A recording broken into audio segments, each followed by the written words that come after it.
দিয়েছিল। এরপরে 1947 সালে আমরা সেই পশ্চিমবঙ্গের দাদাবাবুদের বিরুদ্ধে একটি সংগ্রামের মধ্য দিয়ে স্বাধীন বাংলাদেশ গড়বার প্রেক্ষাপট তৈরি করেছিলাম। এরপরে এলো পশ্চিম পাকিস্তানি খান পাঠানদের দৌরাত্মের যুগ। 47 সাল থেকে 71 সাল দীর্ঘ 24 বছর আমরা তাদেরকে বলেছিলাম, আমরা পূর্ব পাকিস্তান, তোমরা পশ্চিম পাকিস্তান, আমরা তোমাদের ভাই, তোমরা আমাদের ভাই, ভাই ভাই মিলে দেশটা গড়ে তুলব। ওরা আমাদেরকে বলতে চেয়েছিল না, তোমরা আমাদের দাস, আমরা তোমাদের প্রভু।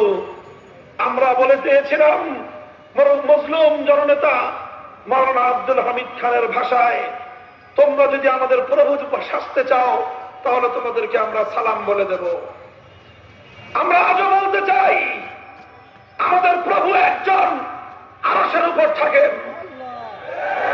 জমিনে আমাদের বন্ধু থাকতে পারে, কোনো প্রভু থাকতে পারে না।